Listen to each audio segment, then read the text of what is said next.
Number one అంటారు. అసలైన number one Gurukashi university.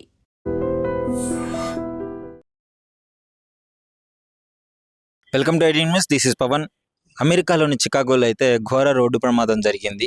So అమెరికాలో జరిగితే ఇక్కడ ఎందుకు చెప్తున్నానంటే, అక్కడ చనిపోయిన మహిళ మనకు తెలంగాణకి చెందిన మహిళగా గుర్తించారు. సో ఆమె పై చదువుల కోసం అమెరికా వెళ్ళింది. సో అక్కడ రాత్రిపూట యాక్సిడెంట్ అవ్వడంతో ఈ విషయం అయితే వెలుగులోకి వచ్చింది. సో ఆమె దుండిగల్లోని గండిమైసమ్మ ప్రాంతంలోని బాలాజీ నగర్కి చెందిన మహిళగా గుర్తించారు. సో ఆమె అక్కడే నివసిస్తున్న శ్రీనివాసరావు గారి కూతురు. సో శ్రీజ 23 సంవత్సరాల ఆమె పై చదువుల కోసం అమెరికాలోని చికాగోకి అయితే వెళ్ళడం జరిగింది. సో గత కొద్ది కాలం క్రితమే ఆమె వెళ్ళింది. సో మంచిగా చదువులు కంప్లీట్ చేసుకుంటుంది, చదువుకునే ఉంటుంది. సో చదువుతున్న క్రమంలోనే రాత్రి ఆమె నివసిస్తున్న అపార్ట్మెంట్ నుంచి కొద్ది దూరంలో ఒక రెస్టారెంట్కి అయితే ఆమె వెళ్ళడం జరుగుతుంది. రాత్రి భోజనం చేయడానికైతే రెస్టారెంట్కి వెళ్తున్న క్రమంలో ఒక ట్రక్కు అకస్మాత్తుగా వెనకాల నుంచి చాలా స్పీడ్గా వచ్చేసి ఆమెను గుద్దడంతో సో ఘోర రోడ్డు ప్రమాదం జరిగింది. సో ఆమె అక్కడికక్కడే చాలా సివియర్ ఇంజూరీస్ అయ్యి పాపము అక్కడే స్పాట్లో చనిపోవడం జరిగింది. సో ఆ తర్వాత హాస్పిటల్కి తీసుకుపోయినా ఉపయోగం లేకుండా పోయింది. సో వెంటనే ఇక్కడున్న వీళ్ళ పేరెంట్స్ అయితే అక్కడ అమెరికాలో ఉన్న తెలుగు సంఘాల వారికి అయితే ఇన్ఫామ్ చేసి ఆ బాడీని తొందరగా తెప్పించే సహాయం అయితే కోరుతున్నారు.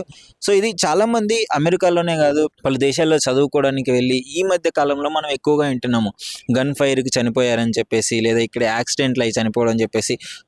ఒక 2 నెలల్లో 1 నెల క్రితమే మనం కార్ యాక్సిడెంట్ అయ్యి సజీవ దహనం అయ్యారు ఫ్యామిలీ మొత్తం. అంటే చాలా బాధాకరమైన విషయం అని చెప్పుకోవాలి. అంటే ఇక్కడ నుంచి వెళ్ళి అక్కడ చనిపోవడము, మన తెలుగు వాళ్ళు చనిపోవడం అనేది చాలా బాధాకరం. ఏదో సాధించాలి అని చెప్పేసి ఆ పాపం వాళ్ళ తల్లిదండ్రులు కోరుకొని కష్టపడి ఆడపిల్లను కూడా అంత దూరము పంపించినప్పుడు సో ఈ సాడ్ ఇన్సిడెంట్ అని చెప్పుకోవాలి. అంటే వాళ్ళ పేరెంట్స్కే తీరని లోటు అని చెప్పుకోవచ్చు.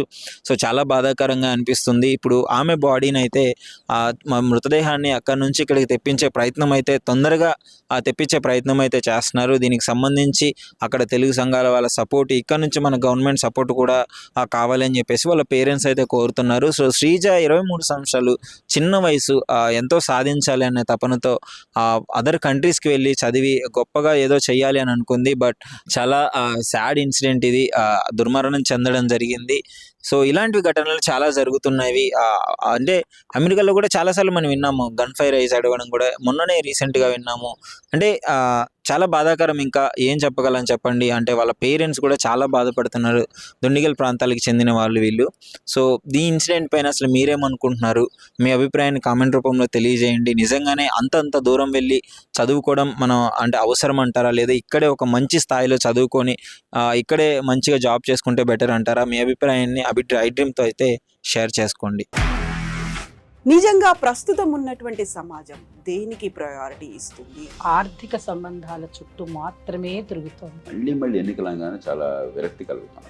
మంచి అనిపిస్తుంది కదా, లేడీస్ కూడా ఛాలెంజింగ్ జాబ్స్ చేసినప్పుడు చాలా బాగుంటది. ట్రాఫిక్ అసిస్టెంట్స్ గా నియమించిన ట్రాన్స్జెండర్స్ అందరితో సాల్యూట్ చేయించుకుంటున్నారు. ఫుడ్ డెలివరీ ఇవ్వటానికి వెళ్ళినటువంటి డెలివరీ బాయ్ అనిల్ పై కళ్ళ ముందు